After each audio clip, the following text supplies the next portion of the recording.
the Jewish Federation. And I want to welcome you here on this somber night tonight, and thank you for joining us. I want to thank the participants and thank all of you who are attending tonight. This is Yom HaShoah is a night I call the night of 3 R's. It's the night of remembering, where we think back on the horrors of the Holocaust and listen to the stories of those who survived and their terrifying experiences. That's the first R, is remembering. Then there's reflecting, where we should be reflecting on how that has affected our lives to this day, and in terms of the rise of anti-Semitism in our country today, the dramatic, horrible rise of anti-Semitism. And it's also a night of resolve, where we resolve never to let it happen again.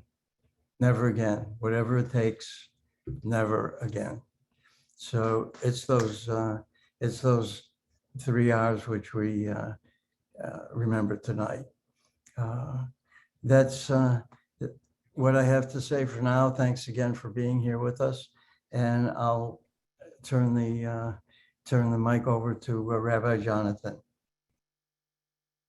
Thank you, Rondavid. And greetings, everyone. I'm honored to be master of ceremonies, as it were, for the Ulster County Jewish Federation annual Yom HaShoah commemoration. And there are so many of us here, thanks to the wonders of Zoom.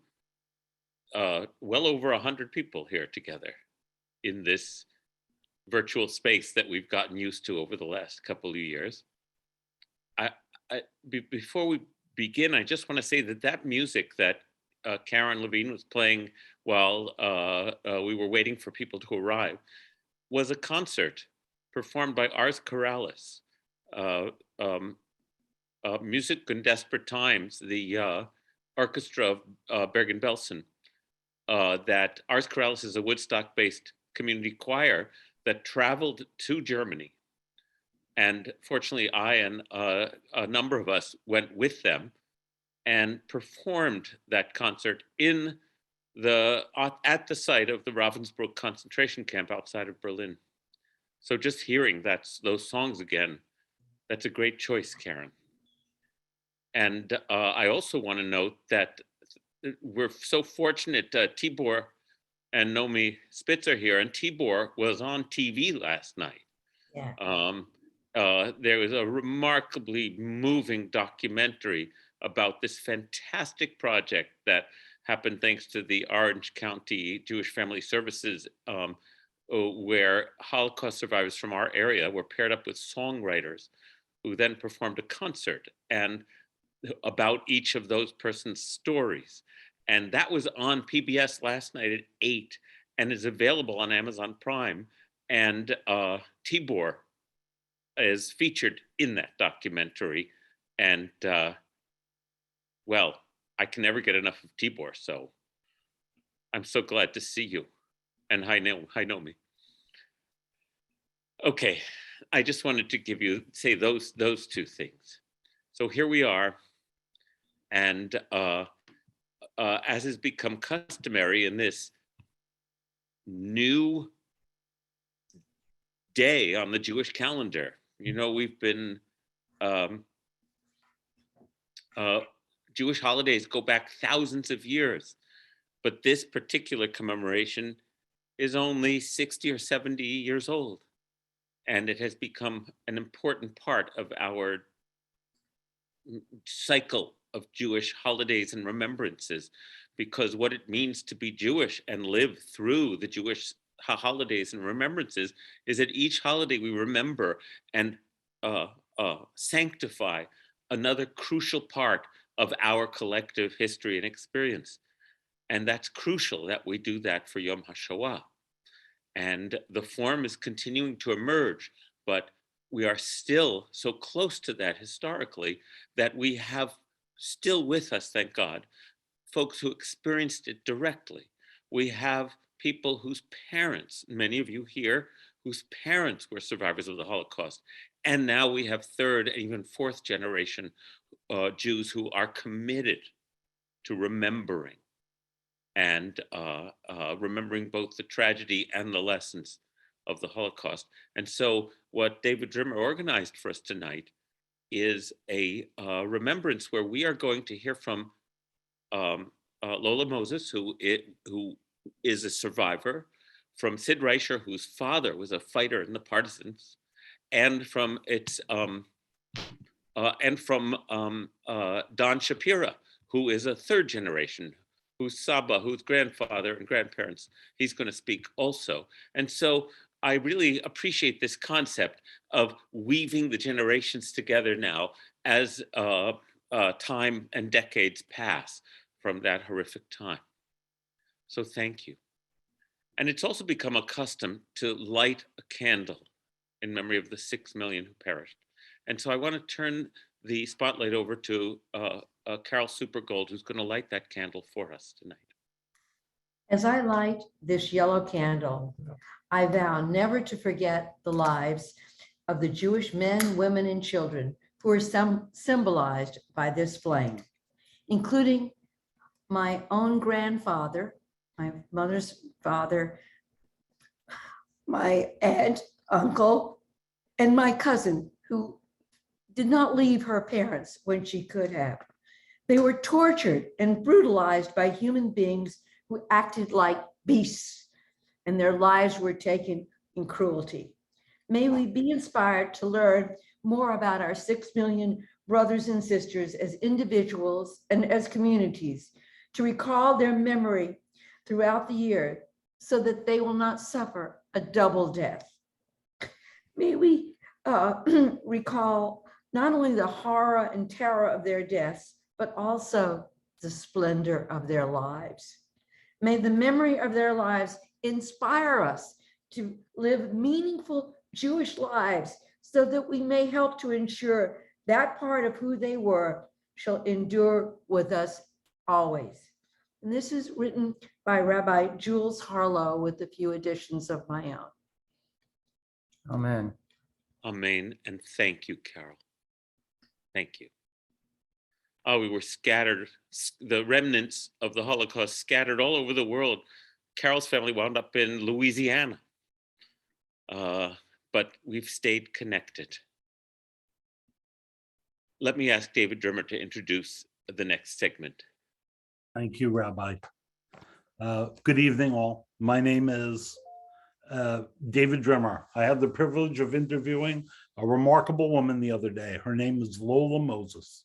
She is the mother of Jewish Federation Vice President Lali Steckman, and she has very kindly agreed to share her experience of the Holocaust, as she is notably a survivor of Auschwitz, among other labor camps, and a passenger on the Exodus. I must apologize in advance because we only have 15 to 20 minutes to explore her life story, which, believe me, could easily absorb hours of your rapt attention.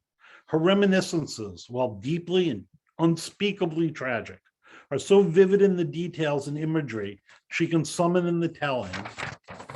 It is almost cinematic in its effect. And in fact, her testimony has been included in the Spielberg Shoah archives. So we're going to be jumping around from incident to incident out of necessity. But I hope we all come away from chatting with Lola with a deeper understanding of her experience as an embattled child, seen through the eyes of a triumphant woman, a true survivor. Lola, thank you so much for being with us and sharing. I've lost you. Oh, here we are. Yes. Here we are. I'm sorry. So, for being with, eye drops, please. Yeah, hang on. Thank you.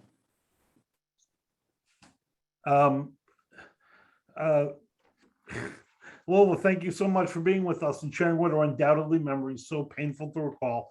It is beyond imagining. And before we get started with the story, Lola would like to make a statement, which is very trenchant. Please go ahead, Laura. Because at this point of my life, my memory is a bit fleeting. So I'd like to get something in that I should not forget to say eventually or later. Anyway, on the outset, I would like to tell the listeners that any kind of rebellion, even just saying stop, would be unquestionably suicidal.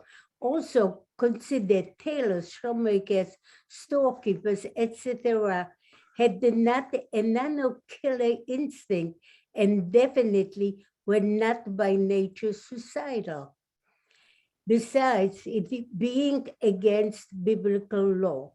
Yet, all through my life, I ponder, was it this belief of what is to come, hope, a deep love of life, and then being shot, beaten to death, or shredded by vicious dogs, was that the deterrent against rebellion?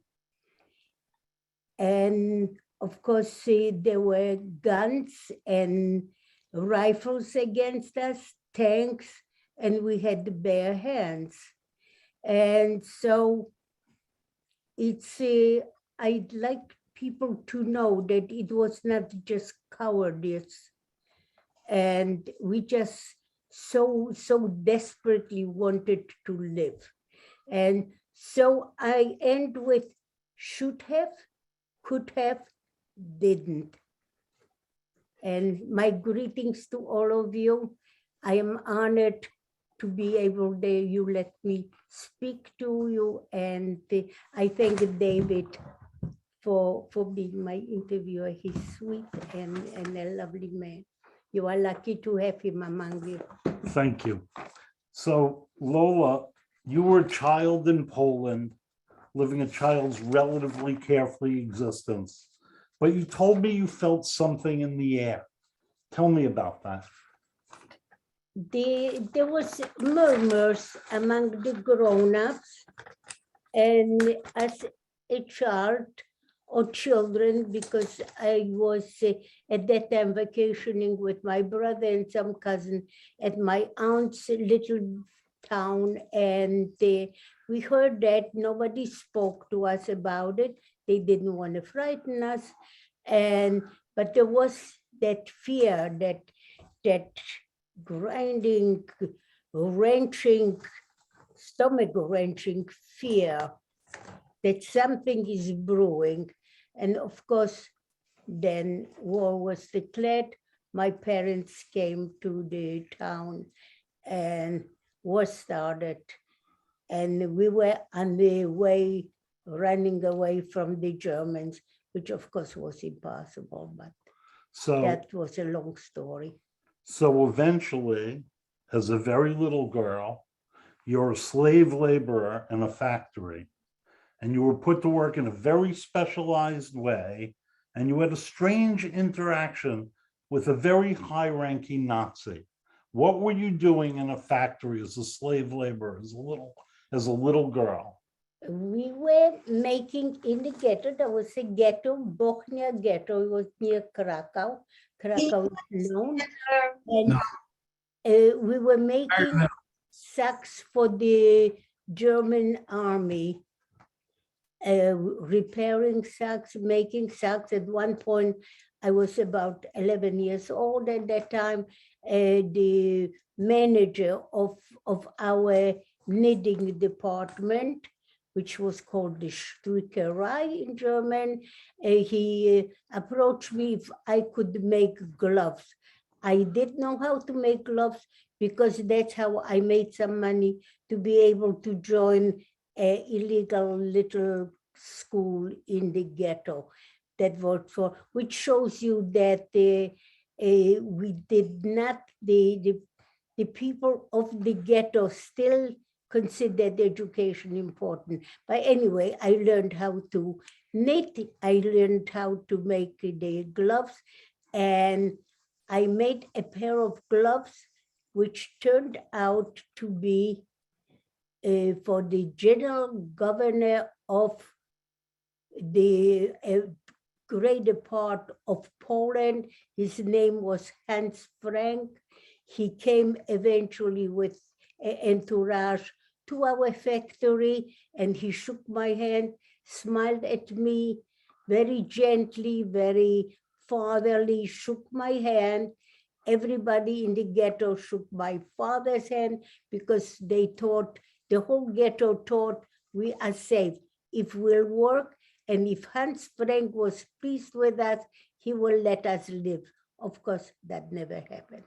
Right, But so I anyway. just want to get something straight here. So my understanding is that they were sending you fragments of socks that had been worn out, and you were fixing the socks, and somebody found something very strange in the socks. Yes, those sacks mainly they came from the Russian front, I think. They were whole sacks. They cut away the top of the sacks because this part was still usable. And sometimes in that other part, in the toe part, there were actually toes. And that led you to of the believe that the Germans frozen- were fighting the Russians At the someplace somehow, in some way, yes, that were called, that, right? Someplace was called. that it's cold and that the Germans are fighting. And but of course it was to deal with something, to take a sack that was bloody and with parts of a no matter whoever's part it was, it was very unpleasant. It was unpleasant is the wrong description, but I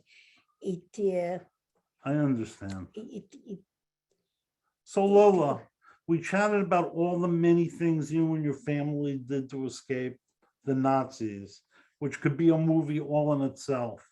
But at one point, you have to go into a hiding in a little crawl space with your brother and your parents.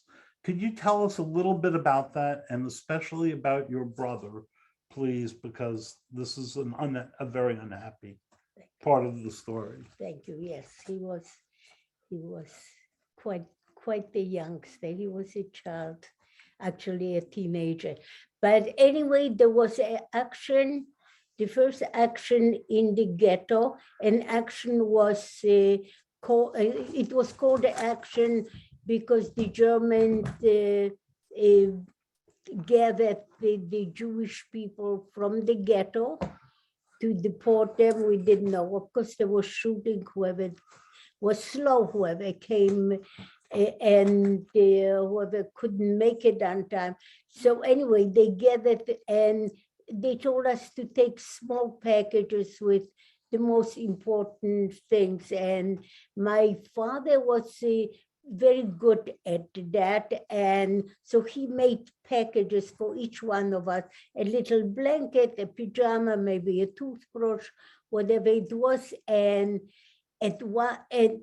all of a sudden, he just like his temper, he got very extremely angry, and he tossed the package that he was putting a string around, and he said, "We are not going." And as I said, we were in my aunt's house. She had a factory, vinegar factory, small one, but she had little huts, little buildings for that factory. There was one building which contained sawdust. And my father went and dug a hole, as the only way to describe it would be a mouse would go into a corner and dig out a hole to hide. And that's what he did. Luckily, he made that hole near a wall, and the hut was very, very, very old and wooden hut. And we went into it. Somehow my father got a policeman, Jewish policeman that we trusted, whom I was desperately in love with. At 11, he was in his 20s. And he told Benny, his name was Benny, and that where we are hiding, to cover up that hole with some sawdust with a board, and there was no air. And luckily, my brother had in his pocket a little pen knife, and he started digging into the wall and made a little hole, because by that time my father started fainting from lack of air. My mother was getting dizzy. Somehow I did. The water was getting, whatever the bottle of water that my father put in, some bread, the water spoiled.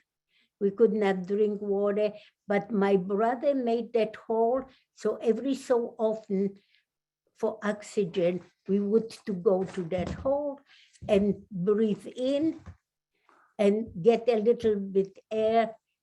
And a few days, we stayed there a few days. I don't remember anymore how long it was, but it was quite a few days. And Benny came, one day Benny came and opened up that hole and say, you can get out. The action was over. The Germans didn't leave the ghetto, of course, but the main soldiers which conducted the action, they left. And everything sort of get back to normal. And Benny said, get out. So we got out and to live another day.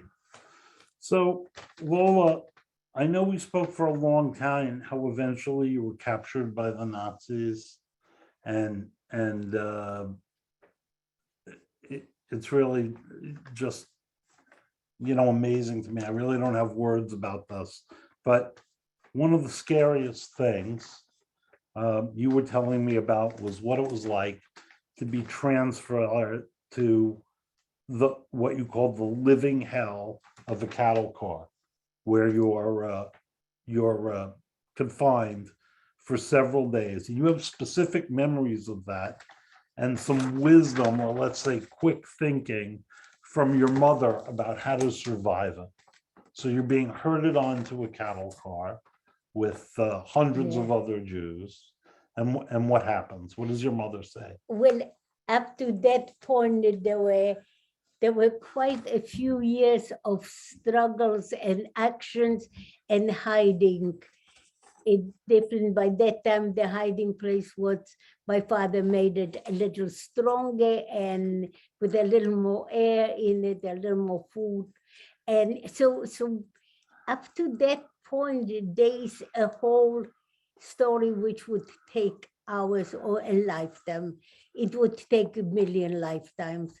And so to get to the point where we went on the cattle cars, I went to Plaszow, which is well known from Schindler's List, from that movie.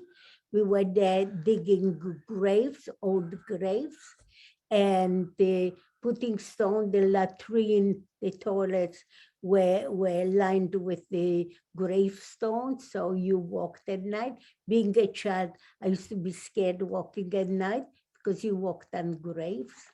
And so until the point where we went to Auschwitz, there was another factory. There was a ammunition factory in Turkey. And so it just... Right. I do want to talk a little bit more about the train car, because your mother had made a decision about where to stand in the car. Yes. She said, get on, right?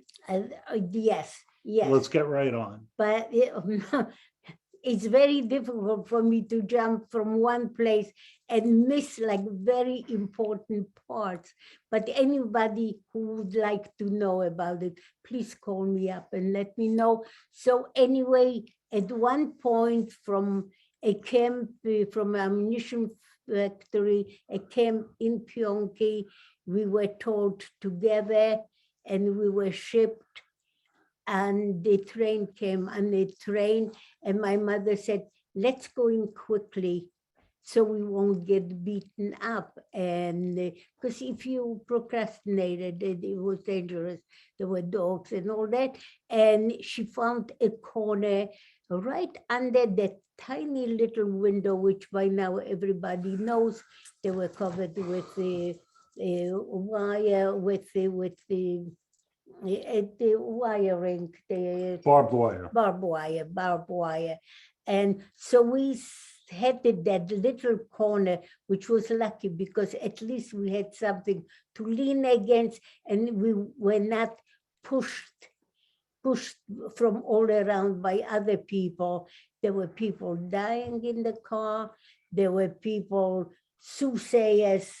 They said we are going to be burned, which I had a fight as a child with a man, not to scare us like that, not to tell us stories like that. And that voyage took about 3 days. At one point, it rained a few drops. God was not with us, actually. I don't know why. Why not? The rain would have been great, because my mother somehow had a little metal cup, and she pushed it between the wire and got a few drops, but we wished it would have really rained, so we would have had some water. Because for 3 days and 3 nights, approximately, of course, my memory is veiled over by now. Right. And so she got a few drops of water. But when we stopped, of course, there was the Sonderkommando in Auschwitz. We arrived in Auschwitz. Well, first, I just wanted to talk about this frightening interaction you had with an SS officer on the train car, which had a strange outcome. The candy. A German walked in and stopped. I don't know why they stopped, because we were locked in, but the doors opened. By the way, the clank of the closing door is an unbelievably scary sound. But anyway, the doors opened and a soldier, German soldier or officer, whoever he was, walked in, crawled in between the people, and somehow noticed me. And he put his hand in his pocket. My mother got frightened because she thought he's going for his revolver, for his gun, but he took out the candy and gave me the candy, and which was something out of this world. It was miraculous. The only thing, my regret is to this day, and I will die with it, that I should have taken a piece of that candy and given it to my mother. But I was a child and very greedy for that candy. So you But eventually they arrive at German. Auschwitz, Lola, and you have a weird interaction with the Sonderkommando. You see the gate. It says Arbeit macht frei, which means work will set you free. Yeah, right. And then you go up to a Sonderkommando and say what? And we asked people were asking, where are we? So we saw the sign, we saw barracks with little flowers in front of them, and everything was extremely neat, clean. And no people, we hardly saw any people. And we thought it was for work. We were not afraid of work as long as we survived. And we asked the Sonderkommando, and they said, don't worry, everything will be all right. They'll put you to work. Of course, there were soldiers, dogs, the dogs were barking, and everything was screaming, rouse. They tried to get our brains scrambled by screaming, So, and they achieved that. so at some point, we don't have time to talk about everything that happened in Auschwitz, Yes, yeah. but this is unbelievable, this part of the story. Mm. At some point, you and your mother end up clinging to each other literally inside a gas chamber. And you have an interaction with your mother that's almost inexplicable. And ultimately you end up walking out. But tell about what happened between you and your mother. There was a selection who will go to work. We didn't know who will go to work, who will go whatever. Anyway, we wound up in a room with the shower heads, and somehow we knew, but we didn't want to really face it. But it was a guest chamber, and I told my mother, I want the piece of bread which you carry, because she watched about that. That little piece of bread was our life, our mainstay. And I told, and my mother said, you'll need it for tomorrow, because tomorrow you'll be hungry. And I said, I don't care. I don't want to die hungry. I want to eat it now. And she said, well, you'll tell me that.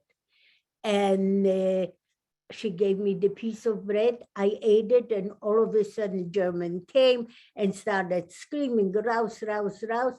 And we walked out of that room. And why do you And believe? next day- Why do you believe that you didn't die? Yes, the next day you were hungry. And next day, I told my mother I'm hungry, and my mother said, I told you so. Why didn't you die in the Why gas did chamber then? Why did they let you out? I have no idea, really. Somebody said that it was the Swedish Red Red Cross. Cross that might have had something to do. Someone said that at that time they dynamited a crematoria, so they didn't have enough. They didn't have enough places to crematoria to burn the bodies, so they let us go. So It we're was coming up. A Okay. toss of a lucky toss. We were out. So there's a lot more I wanted to ask you, but we're running out of time. We're running So out the of very time. last thing I want to ask you then, we're skipping a lot here, but eventually you're on a death march out of Auschwitz and your mother gets shot. My the death march. We did make a mistake not to hide. We should have hid in Auschwitz, but it's fate. Fate is a strange thing. We went on a death march. I don't know, you have to look up how many people died. At one point, my mother became very dizzy. We were not allowed to bend down for snow. It was winter time. It was January 18. Actually, we passed very close to the town where I was born. My mother pointed to the lights and she said, that's Katowice, that's where you were born. And I could not, when she was dizzy, I did bend down and got her a little bit snow. There was, they gave us a touch of sugar, which was in a little pouch, and I gave it to her, but she was very dizzy and she said, I can't walk, I can't walk. I was begging the people that walked, please help me walk with her. But eventually she sat down by a tree, leaned against a tree, and a high-ranking officer came over holding a gun and told me, go ahead, we cannot stop. I told him, I had the argument with him, I spoke German, I had the argument, I told him, you have a mother, or you had a mother, understand that. She's a bit dizzy, she will recover, and she'll be able to walk. And there was a sort of a laugh in his eyes. I could see he was amused. To this day, I don't know why he was amused. My chutzpah, talking to him, speaking up to him, whatever it was. They started beating me. He told the soldiers to just make me go. of course, he shot my mother, and I was left all alone. All right. Lola, thank you so much.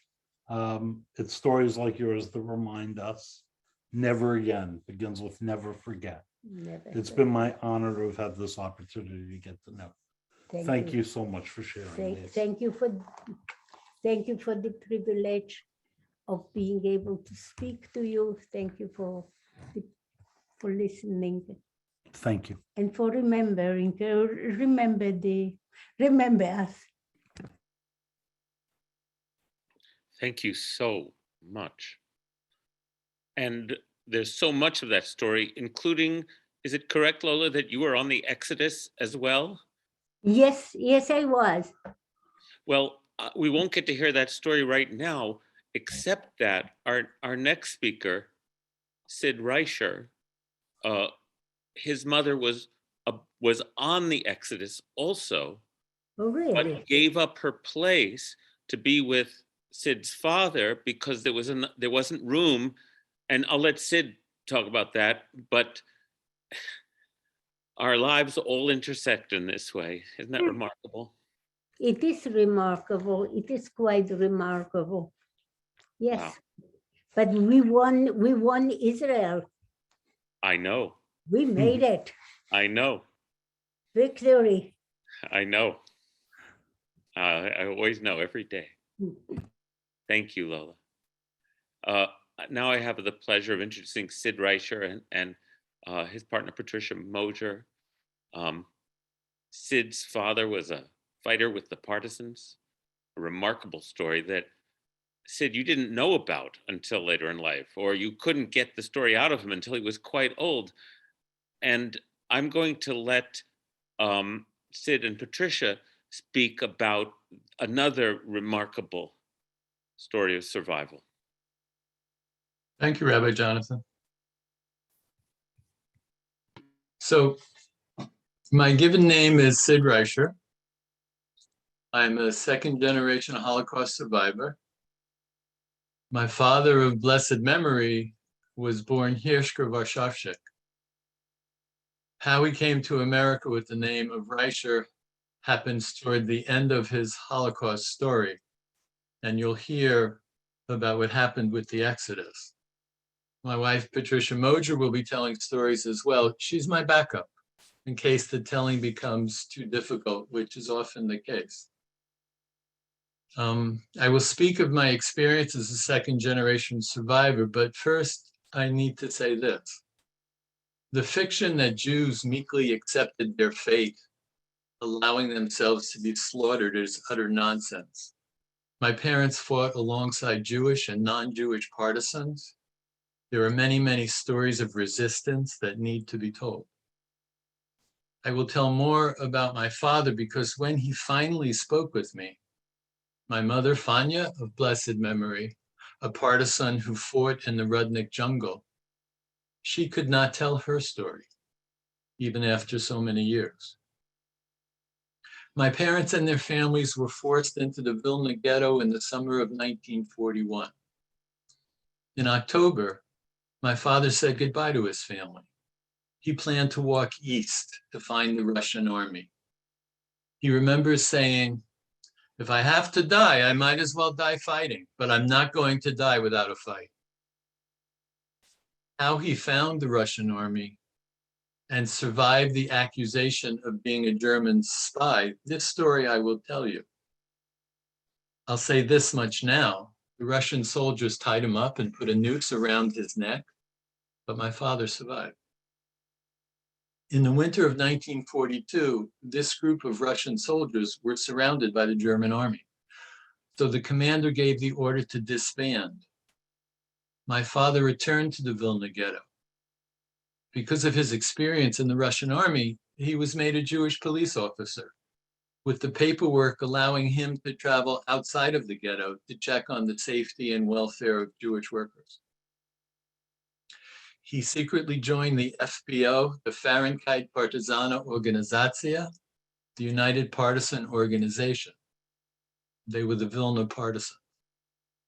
He used his authority, his papers, to smuggle in bullets, handguns, and sometimes rifles. And later, when connections were made with partisans outside of Vilna, he led groups of workers out of the ghetto to join the partisans in the forests.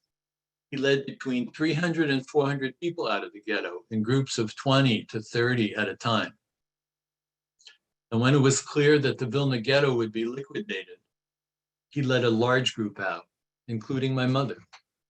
It was in October of 1943. And I will tell you of his life as a scout in the partisans fighting the Polish and the Nazis. Needless to say, there is much to tell, but I want you to know without any doubt that the Jews of Vilna, the Jews of Eastern Europe, did not go like lambs to slaughter. Hard decisions were made, how to save as many as could be saved, and we fought. And growing up, I knew none of this. So here's a little bit about me, a second generation experience from the prologue of my father's memoir, The Vilna, a Partisan. Karen, could you show the cover of the book?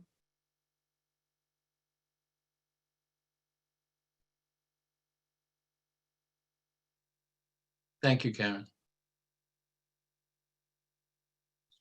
By the time I was born in 1955, my parents had already settled into the fabric of America and were on their way to making a better life for themselves. I grew up knowing very little of their prior lives, their prior trials. Only in the decade before I was born, they had been fighting for their own survival. In a dark, dark cellar, locked in a small wooden chest, hidden in the most remote corner of my parents' minds, they had laid to an uneasy rest their life before America. I grew up with precious few stories of my parents or our extended family. My two older brothers, Barry and Saul, and I somehow knew we were to ask very little. My parents volunteered even less. When the dreams came, when the ghosts came, I didn't have the words to frame the images swirling about me, for those words had always remained unspoken. That small wooden chest locked in that dark, dark cellar could not withstand the press of memory yearning to be free. So I witnessed the burning of villages. I saw the ovens of death blazing in all their wretched evil. I saw the long marches in the dead of winter. But I had no words with which to beg for understanding. The first dream was of my maternal grandfather. His hands in recurring dreams to this day, but only his hands. Manicured, gentle, yet strong. Salman Reichel was a sculptor and a painter. He was an accomplished artist, commissioned to sculpt pieces for an international exposition in Argentina in 1926. I often feel his presence. To honor him, I have taken Reichel as my pen name. There have been other childhood dreams as well. I see myself hiding by stone stairs leading up to cobblestone streets from a basement apartment. I cringe as I see through the small basement window the black boots marching across the cobblestone. I bolt, a frightened child, running blindly, not remembering the way, reaching a dead end, a barbed wire fence, caught by those shiny black boots. Taken, beaten, tortured, not wanting to tell, not knowing if I had told, not knowing if my secrets remained hidden, not knowing even as I was killed. More of my dreams, many more, have been of this nature. Walking around the house in the more rational light of day, the specters still hovered, restless, wanting. I saw them, but didn't have any words to set them free. And the holidays, whether somber as Yom Kippur, the Day of Atonement, my father standing to say the mourner's cottage for so many, or as delightful as Hanukkah lighting up winter's darkest nights, each and every holiday was muddied by unspoken shadows. I grew up quiet, a loner, with no real friends. My parents were worried about me. I graduated from high school in January 1971, just before I turned 16. So before starting college the next fall, my parents sent me to Israel to visit Uncle Yechiel, my father's younger brother. They hoped the change of scene would ease my troubled silence. As much as my parents kept their personal horrors locked in that wooden chest, Yechiel talked. The chest of memories was laid wide open. He brought me to Yad Vashem, Israel's memorial to the 6 million Jews who had been killed. With only simple words, I knew precious little Hebrew and had but an elementary understanding of Yiddish. We walked from room to room and took in the stark images. In front of a black stone floor map of Europe depicting where and how many Jewish people were murdered. Understated but unmistakably clear, he pointed out to me where my grandparents had died, where Lolka, my uncle,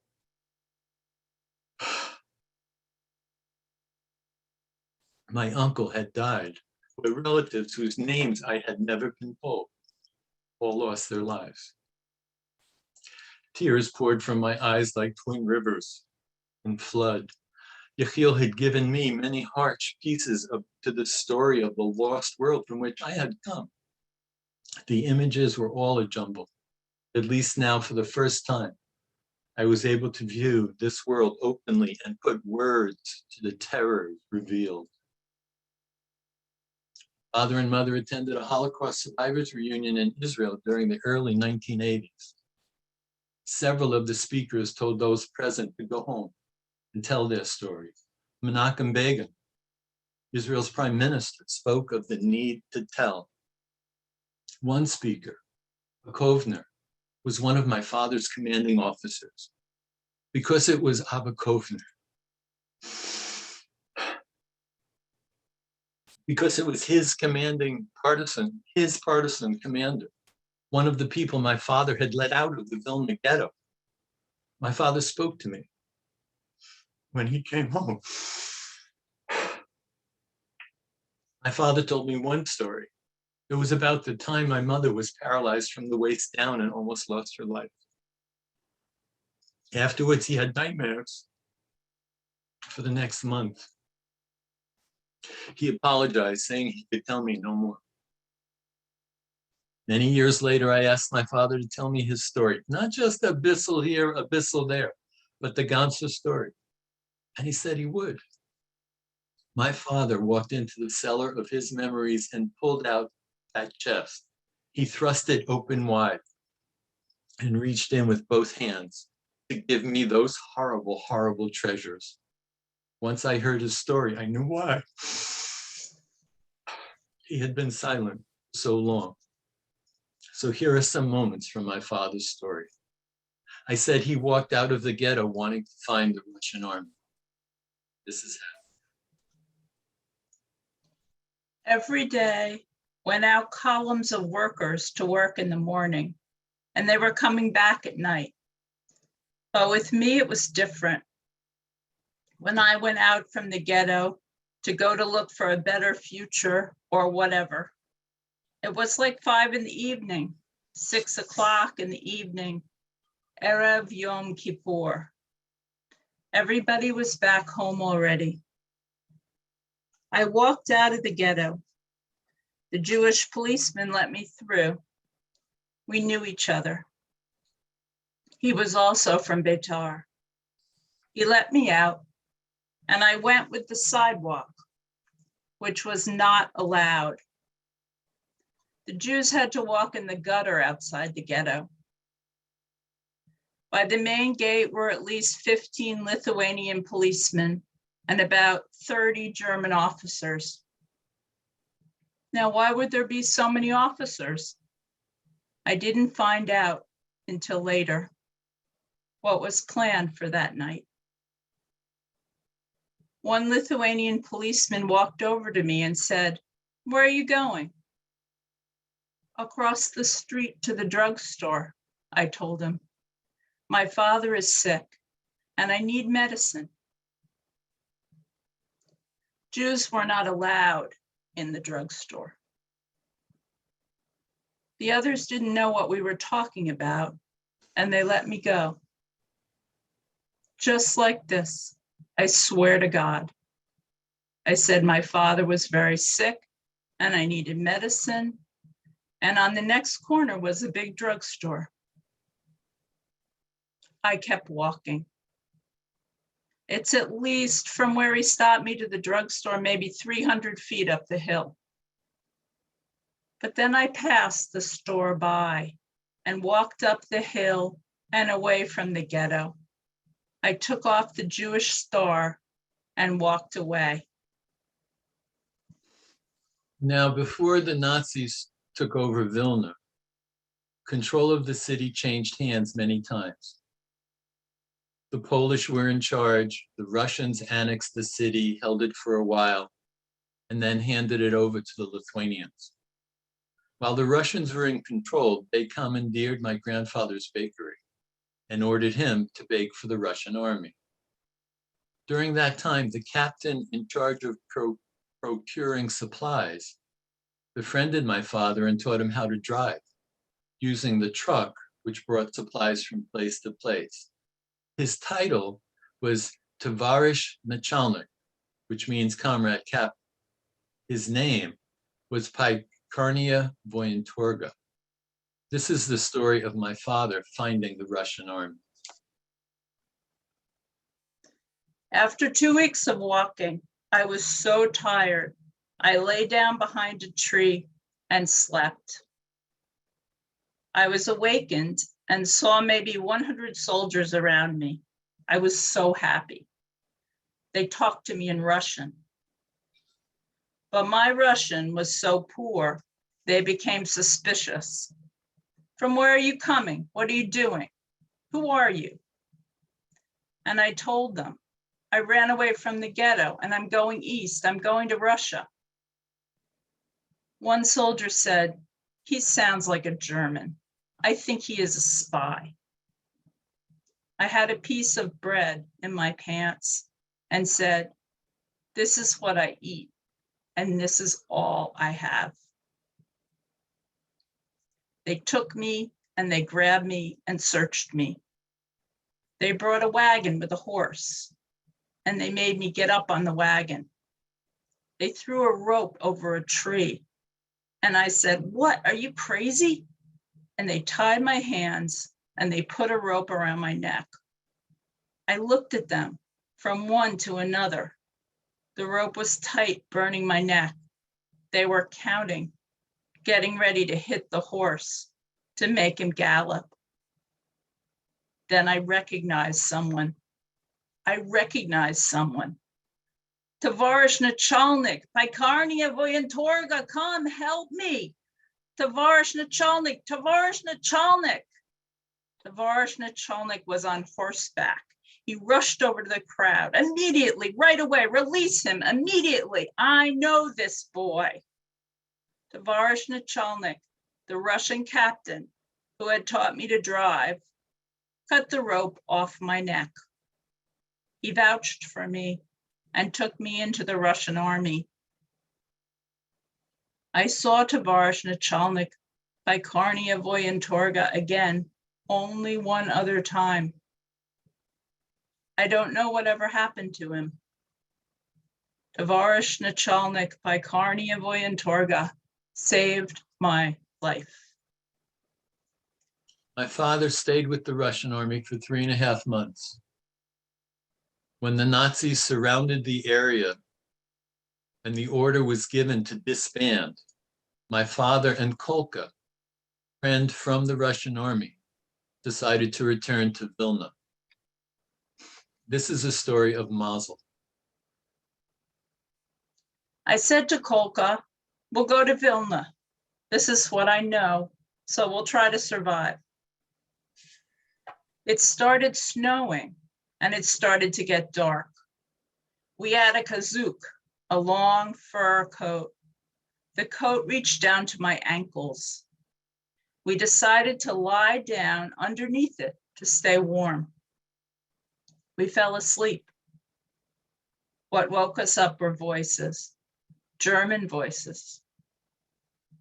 Underneath the fur coat, we took out the safety pin from a grenade, and we agreed, if we get caught, we're not going away. We'll just let it go, and that's all to it. We lay there for at least 5 hours, waiting, listening.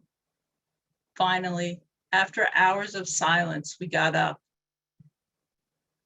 We saw the tracks of the soldiers in the snow who had come within 3 feet of the Chazuch.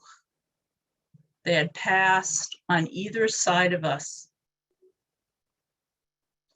It wasn't brains that saved us. It was mazel, grace, and good fortune. Mazel is often translated as luck. It means much more than that. It is from the same root as the stars. Mazel is what we bring with us, what is in our nature when we are born, what we have brought with us from the stars. The next story takes place in the ghetto. My father is a Jewish police officer. This is a story about being in the Vilna partisans.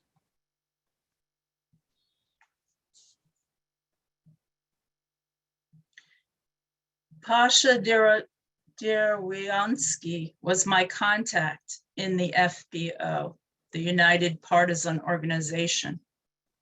She would come to my house as if she were my girlfriend. We would go out on a date, and she would give me all the notes and all the orders.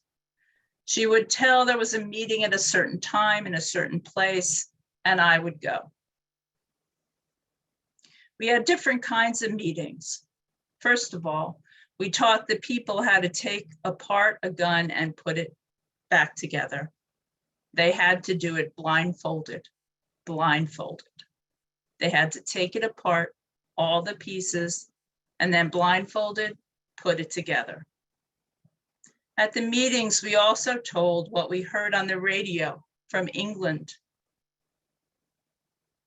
At the end of every meeting, we sang the partisans' hymn, Zog nit kein Mol, never say you're going on your last road. This song was written by Hirsch Gleck, a partisan, a poet. He was shot after escaping from a Nazi camp in Estonia.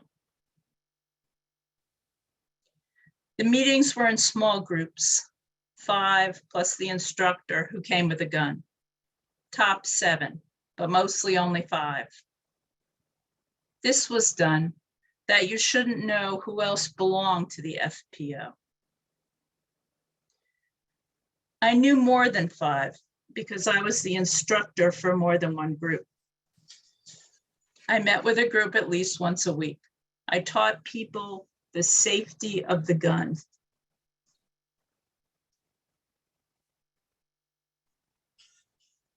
Once on the way back into the ghetto, on the outskirts of the city, I was stopped by 2 soldiers, a German and a Lithuanian.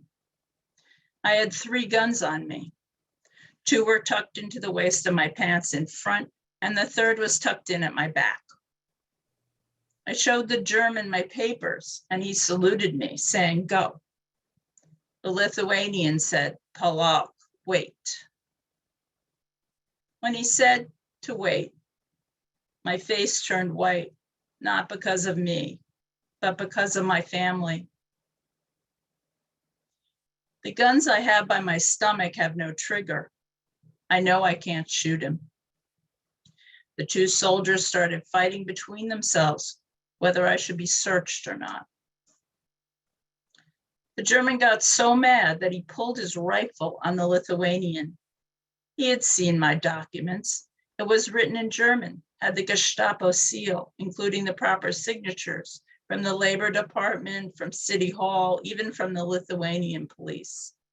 I was shaking. All I could think about was they were going to kill my family. The Germans would kill everyone in the ghetto, with the name Warschawczyk. Sometimes the Germans would kill everyone in the entire apartment building if someone was found out. Finally, the Lithuanian soldier let the German soldier have his way. I hurried past them and saw a place where Jewish workers were. I went inside to catch my breath. When I asked my father how he could do what he did, he said, "I don't know if this is the answer. We just weren't afraid. We had nothing to fear because none of us believed we would survive. Nobody thought we would survive." And this is a story from his time in the partisans in the Rudnik forest. My father went by the name of Gregory Borisovich to protect his family in case he was caught. In the woods, I was a scout. I went to the villages. I had my connections with the farmers to find out if there was a new movement from Germans anyplace. I knew this connection who traveled regularly to Vilna. I asked, "What did you see? A military movement? Soldiers on the road?" The farmers told me, not because they liked me, but because they were afraid of me. They knew I was from Vilna or Kovna. They knew right away I was Jewish. I always had a gun with me. No one ever turned me in, thank God. The farmers also knew I was fair, that I was honest and fair. For example, if I came to a village and I said, "I need from you 200 pounds of flour and 200 pounds of potatoes," I gave them a receipt. So at the end of the war, if there was to be a payment for this food, the farmer could go to the government and say, "I have a receipt that this food was taken from me." After the war, they could show that they helped the partisans. I signed the receipt in the name of Gregory Borisovich. I put out a lot of good connections while I was a scout. Eventually, we were able to get our own dynamite from Moscow. The dynamite was parachuted to the Lithuanian brigade of the Russian partisans. The Lithuanian partisan commanders came and gave us the dynamite. Most of them were actually Jewish, but at the time we didn't know. I blew up trains. I blew up train track. Anything to stop the Germans. There was a group of us, 3 men and 2 women. One was Manya Kaplan. The women were as good as the men. One time we set out to blow up a railroad track 1/4 kilometer from a bridge. The Germans didn't trust the Lithuanian army, so the Germans themselves were guarding the bridge. We knew we could destroy the track leading to the bridge. We were 30 kilometers east of Jurbarkas on the Neman River. The 2 women in our group were holding a farmer we came upon who knew the neighborhood. They tied him up with a rope and held on to the rope so he shouldn't run away from them. We put up 100 pieces of dynamite by a crossing where 2 railroad tracks met. We put up a piece of dynamite and the palnik, the fuse. The wick we cut from parachutes. Once you lit it, you couldn't put it out. Once all the dynamite was set, we had to light all the wicks. But it was a lot to light, you know, on both sides of the track. You ran from one to the other, to the other, to the other. The wick was about 2 inches long. It took about 5 minutes to burn. There was a hole in the fuse that you stuck the wick into. The fuse was very sensitive, so when the heat of the wick burned close to the fuse, it blew up the fuse, and the fuse blew up the dynamite. As soon as you lit the last one, you started running, but you had to know which direction to run to safety. The farmer was still being held by Manya Kaplan and the other woman. And every time a piece of dynamite exploded, we counted to see how many explosions there were. After the track was destroyed, we let the farmer go and returned to the woods. After the war, my parents settled in Vilna. My mother's brother lived near Moscow, and my mother, Fanya, wanted to be close to him. But because of a truck filled with salt and a crook, a shyster, another story if time allows, my father was wanted by the authorities. My parents had to flee the country.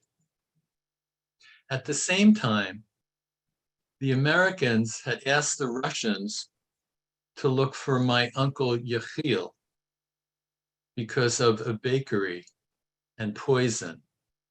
Yet another story. So my parents did not want to cross the border with the name Varshavchik, and they had false papers made. They asked that the name be Reichel, my mother's maiden name, but the papers came back Reischer, and so the name was Reischer. My parents settled in Italy. This is how they came to America. We worked for the Bircha, an organization sending supplies to Israel, some legal, some not so legal. The Bircha would be a branch of the future Israeli government. There was no Israel yet. Since we could not live with Fanya's brother in Russia, we hoped to settle in Israel. I wanted very much to be with Yechiel. In July of 1947, it looked as though we could go by ship. We sent all our clothes ahead. Just before we were to leave, my superior in the Bircha told me that Fanya would board the ship Exodus, but he wanted me to stay and work for the Bircha. I would go on another ship in the future. The Exodus was docked in La Spezia. Fanya was sitting on the deck of the ship. She was saying to herself, what am I doing by myself? You know, where am I going to go? I'm going by myself, and I really don't want to do it. On the wharf was a pregnant woman who wanted to board, but there were no more seats. Fanya heard the woman pleading, saying she wanted to join her husband, who was already in Israel. Fanya stepped down the ramp and gave her ticket to this woman. She said, I gave up my seat so two could go. I very rarely argued with her, but this I was so angry. Fanya was calm. All she said was, I just had a feeling not to go.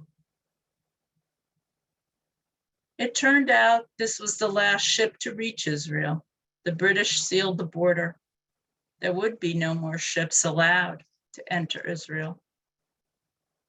And sure enough, when we came home, there were papers from my uncle saying he would sponsor me so we could go together to America. We filled out papers, documents were sent back and forth, and in October of 1948, we crossed the Atlantic. And Karen, can you show the picture of my parents? This is them in Italy, shortly before they came to America. So these are just a few of the many stories, the many treasures my father has given. I'm thankful for each and every one. Thank you all for listening.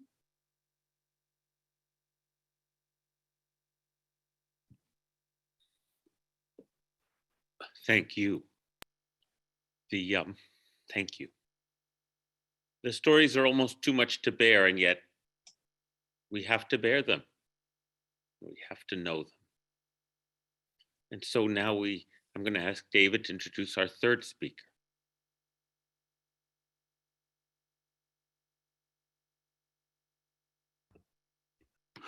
So no, I do not want to say very much about this, but as Rabbi Kligler brought up before, there are 3 generations: an actual survivor, a child of survivors, and now we're going to hear from somebody whose grandfather experienced the horrors of the Holocaust.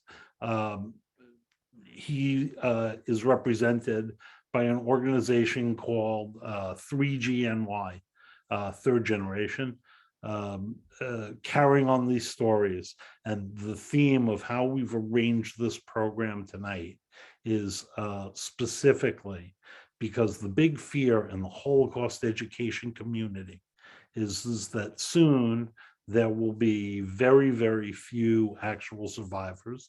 And someday,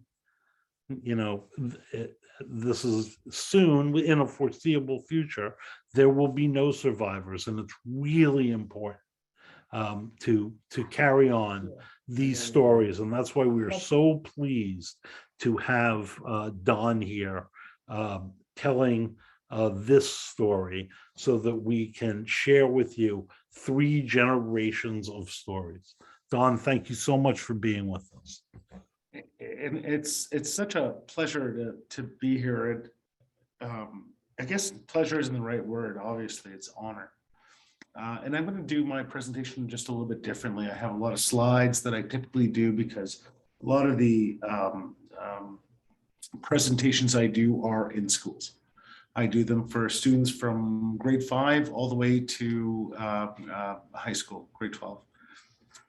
In honor of what I've heard here today, I think that it's also as important that the listeners out there get a view of what your stories, your experiences, Lola, Sid, your memories, your heartache, your power, what it means to my generation and what I'm teaching to my girls. My oldest, 19 years old, just got the Emerson Fellowship. So she's going to be going down to LA to learn how to speak against the BDS and anti-Zionism on campuses. We take this seriously. And the reason we take this seriously is it took me so long to identify within myself what it was that the Holocaust meant to me, because I didn't really know. As a second generation, and I believe, Sid, you can really speak to this, my grandparents never spoke. All 4 of my grandparents, all survivors, never spoke about their experiences to my parents. They spoke about them to us. And this is the reason. I was born in Israel. So all my grandparents eventually made their way to Israel. And my parents and that generation in Israel really identified themselves first as Israelis and as Jews second. When we were very, very young, I was just, 3 years old, 2 years old, when we moved to Canada. And we didn't only move to Canada because Toronto, I'm sure you guys all know, no, we moved west. We moved to Calgary. And then from Calgary, we moved. And for those who follow hockey, you guys know what Calgary means. Calgary Flames, we're probably going to win the Stanley Cup this year. Sorry, New Yorkers. It's a great town. But north of that, north of Calgary is a town called Red Deer. Now, to give you an idea of what Red Deer was, for me, we moved there, I was in grade 5. This is the first time in my life I'm not either in Israel or in a Hebrew school. I'm not with my people. And it's the first time I experienced anti-Semitism. Because to give you an idea of what Red Deer is, Red Deer, about an hour away from Red Deer, just a little bit to the west, is the small town of Caroline, where Aryan nations and Proud Boys are still active today. 20 minutes outside of its borders is a town called Eckville.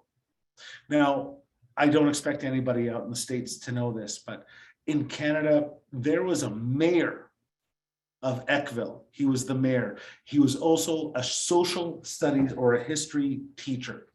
And he taught his students that the Holocaust never happened. This is the late 70s, early 80s. He only got fired in 1982. That's only 40 years ago when his story came to light. And so when I was 18 years old and I saw the movie Schindler's List, and Schindler's List was a really important thing. It really was, because you had a big Hollywood director bring attention to the Holocaust in a time when nobody else had. And so when I went to see the movie, 3 rows behind me sat Jim Keekstra, that teacher, that mayor, and I was furious. And I started rethinking about what my Holocaust journey was. When did I start becoming aware? And it was in grade 5. When I first moved to that small town in Red Deer, it was the first time that I experienced in my life anti-Semitism. And it was really small. It started off with, what's Don's favorite candy? And another kid said, a juke juke. So I had 3 choices in that one moment. And those choices were, I could run away, I could turn my back and just pretend I didn't hear it. I could just be silent, or I could fight. I chose to laugh. And the reason I chose to laugh was, if I laughed along, I was no longer the butt of the joke, I was in on the joke. And then of course that allowed them to get worse and worse with their jokes. And their jokes became awful. Their jokes became awful. And I'm not gonna rephrase them here out of respect for the people who are here, but they became bad.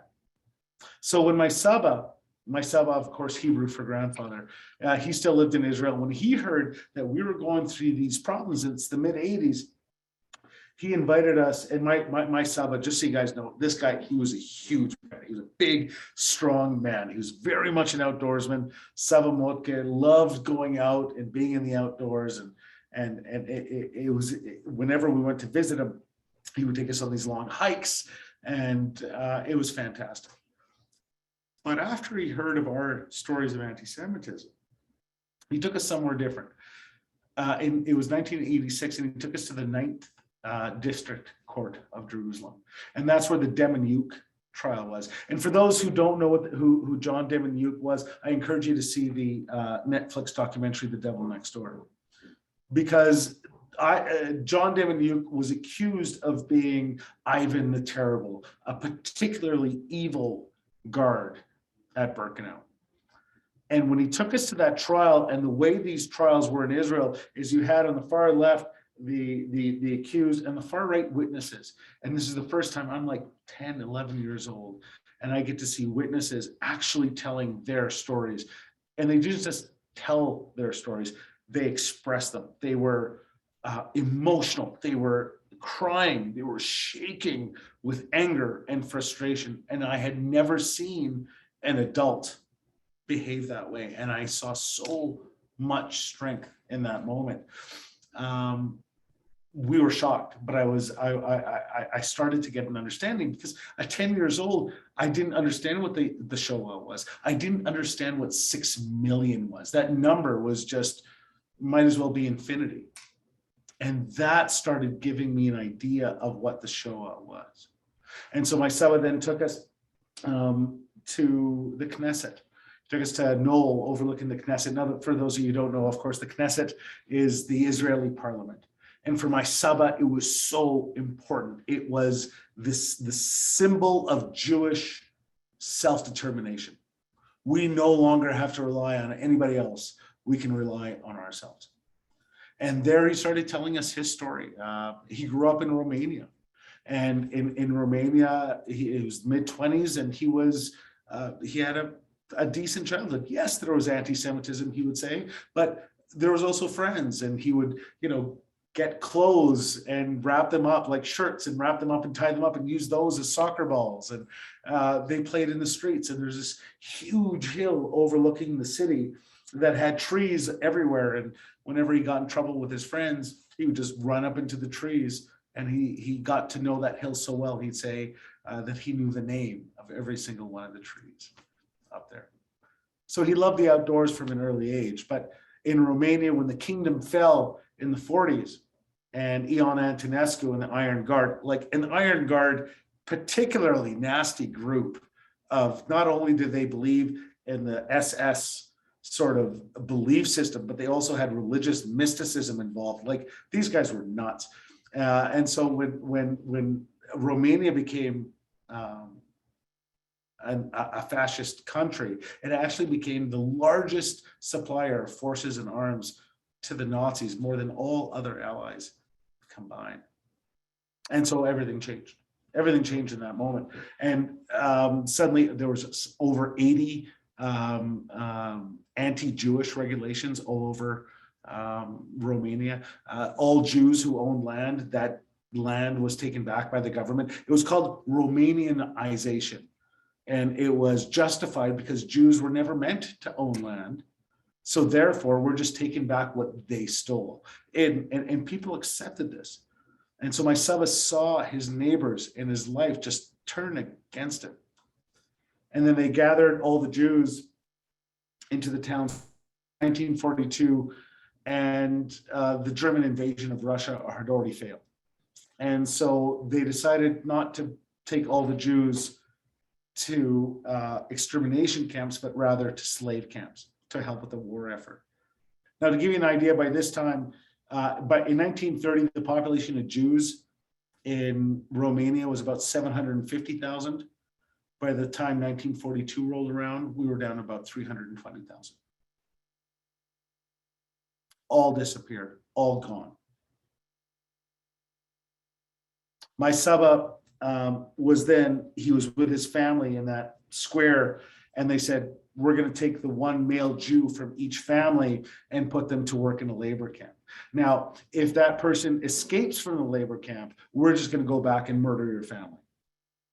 So when he got to his camp, it was a creek bed. It was just this like beautiful outdoor space. He took us back to see it in the 90s.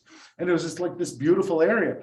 But if he wasn't there for the roll call 6 times a day, they would go back to his house and murder his family. Even the thought of freedom was a betrayal to his family.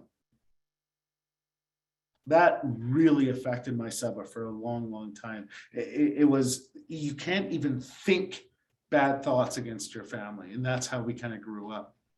And what they had to do is they had to take rocks from the creek bed, and they had to do a pile about 4 feet wide, 3 feet high every single day. And then they had to move that over by the road. And then they would take that pile and they would build roads for the war effort.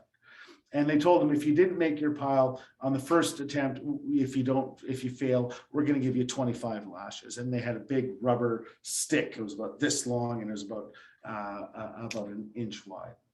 If you didn't do it the second time, they would take you back home, whip you and a family member. And then if you failed the third time, they'd murder you and bring a family member to take your place. So on the first day that he was there, he noticed there was an older man who really reminded my Saba of his own dad. And my Saba he saw his own dad there, so he was very protective. But on that second day, that man couldn't complete his own pile.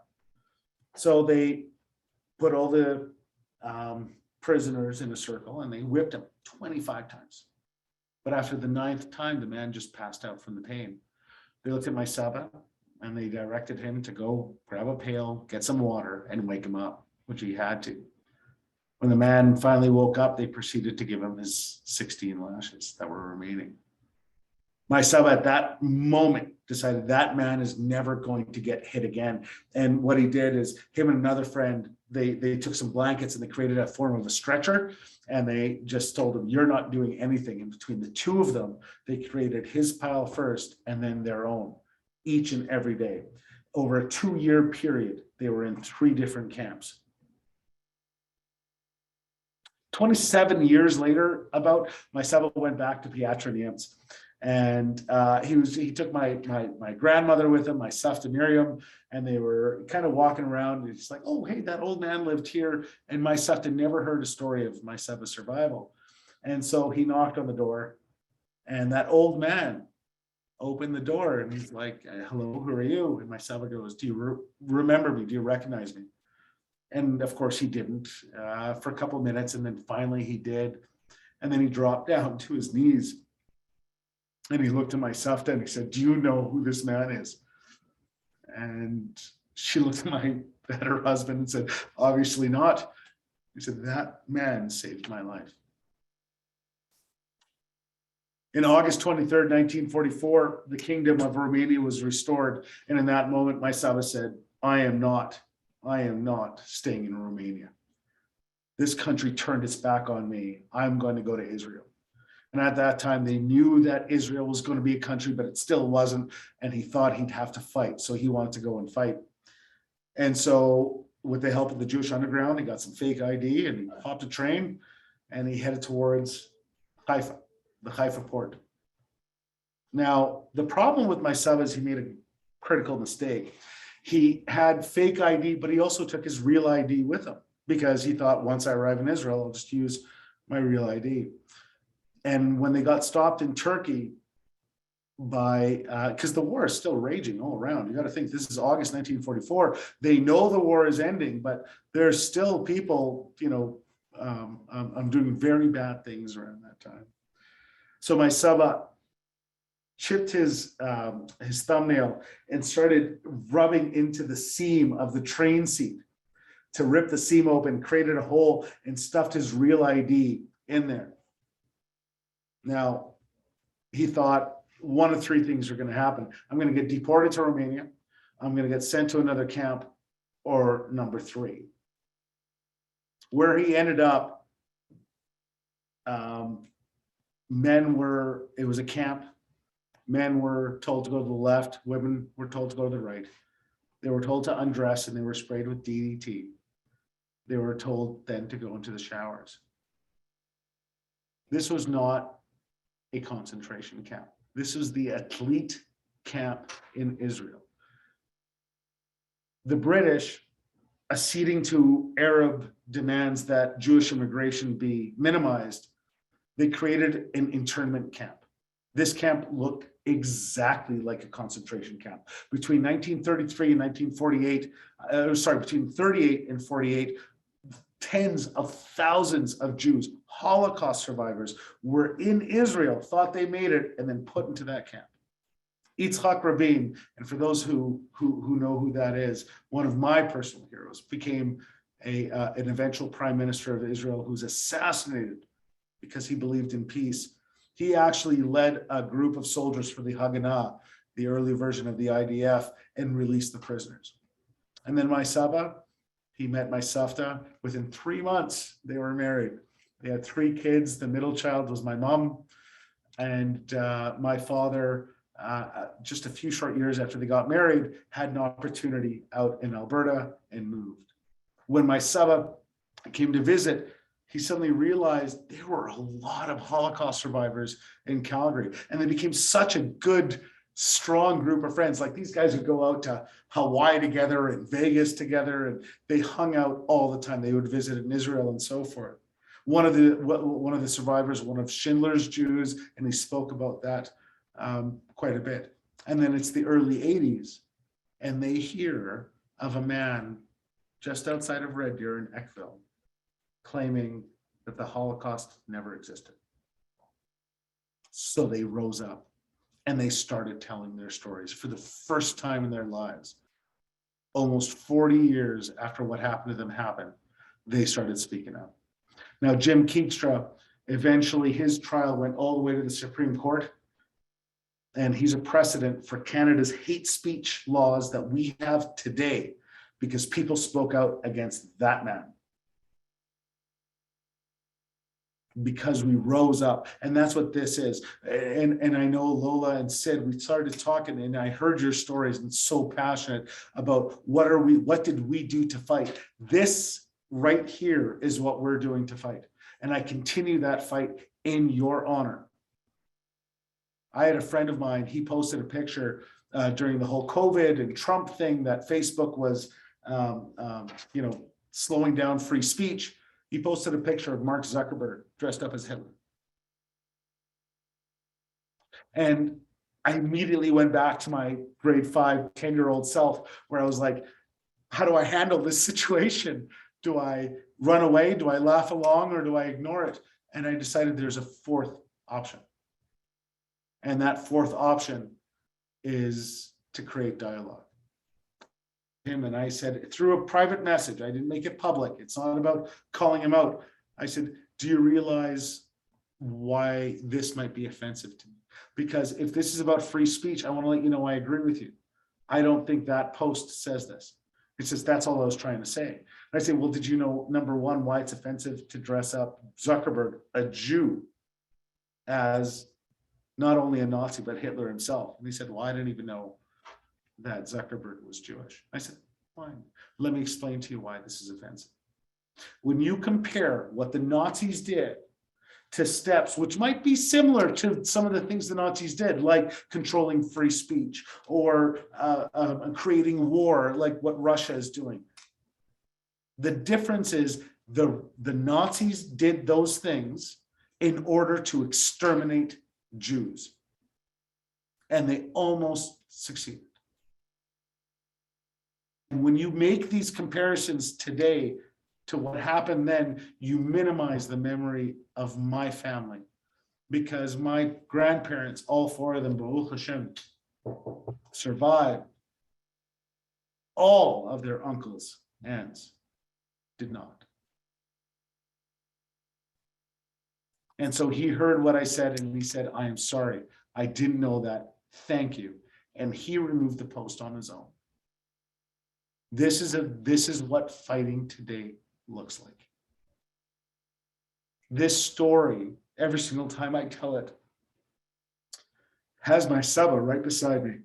And I'm grateful for to be able to honor him, honor Lola, honor you, Sid, and your stories. And Patricia, thank you so much. This is what this is about. It's about never forget and never again. And I want to thank all of you for listening. Thank you, Don. This progression of stories really is powerful to me. And yes, I have nothing that will make it clearer than you just did. Thank you. And so I'm so grateful, so grateful. I want to say a quick Talmudic story, sing the El Malei Rachamim for the souls of the victims of the Holocaust, and then invite you all to join me for Mourner's Kaddish, and then we'll conclude. After the temple was destroyed in the year 70, Rabbi Joshua's, who was in the Talmud, you see, he's the most beautiful, wise, gentle soul. His students come to him. This is from Bava Batra. This is from the Talmud. His students come to him and they say, Rabbi, now that the temple's destroyed, we're not going to eat meat anymore because the sacrifices have ceased. And Rabbi Joshua says, well, Kinderlach, if you're not going to eat meat anymore, then remember there were also the offerings of the first fruits and grain. So you're not going to eat bread or vegetables? They said, no, we're not going to eat bread or vegetables either. Well, also, there was also the water offering on Sukkot, when we offered for the water for the rain. Are you not going to drink water? And they said, we'll die. What are we going to do? And Rabbi Joshua says, you can't mourn every day. What we need to do is when we paint our walls, leave a little square that's unpainted, unplastered. And find ways to remember without denying yourself your lives. And so for me, the power and the criticalness of having days that we set aside in the calendar to remember and to grieve, because I can't do this every day, but I want to remember. And so the wisdom of having a day like Yom HaShoah, like Rabbi Joshua said, we have to remember, but we also need to live. And so I'm very grateful for this, the wisdom of the Jewish people in creating opportunities for us to tell the story, just as we did on Passover, or just less than 2 weeks ago. Tell that story, tell this story, these stories of these so that we keep it with us without letting it crush us. And so it's a sad day, but it's a critical day for us to hear from all of you. I'm so grateful. I am so grateful.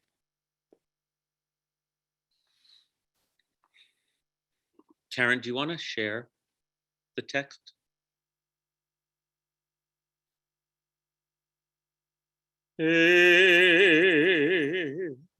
Malei rachamim, שולחן במרומים,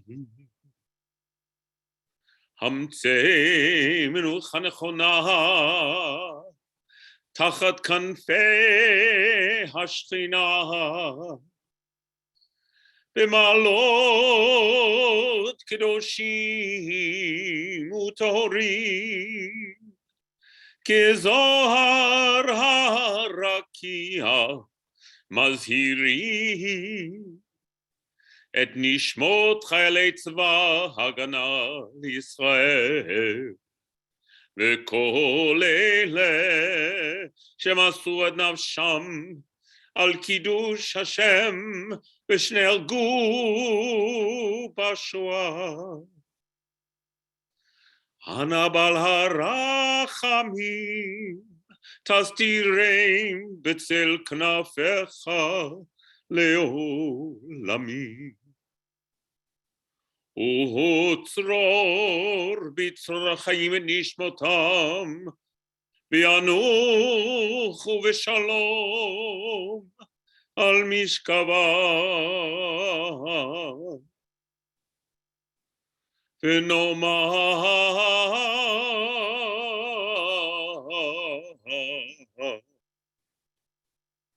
אמן.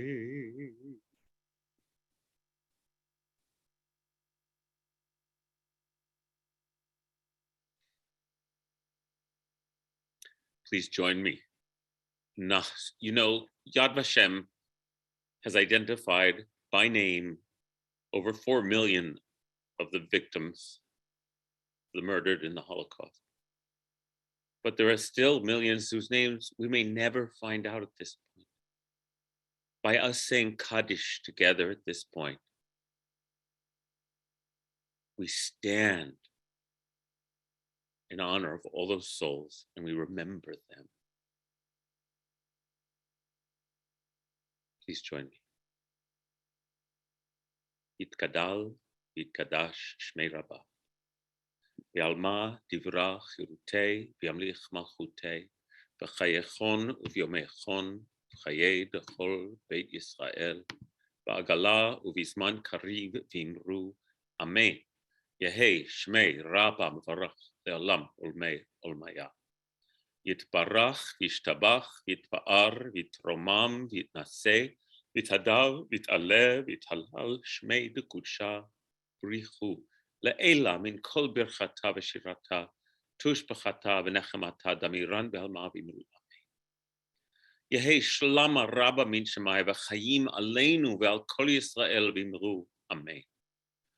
עושה שלום במרומיו, הוא יעשה שלום עלינו, על כל ישראל, ועל כל יושבי תבל ויאמרו, Amen. May the one who creates peace and harmony in the heavenly spheres create peace and harmony among us, among all Israel, among all who dwell on earth. And let us say Amen. May all those suffering from cruel and vindictive and murderous violence, may that violence cease, and may the perpetrators be silenced. Let us say Amen. Thank you, David Drimer, for organizing this program. I want to hand it over to Rondavid, the president of the Ulster County Jewish Federation, to close. I am moved. This was an amazing evening. I'll never forget it. It was wonderful and so important. And I thank everyone who participated with us. And I say never again and shalom.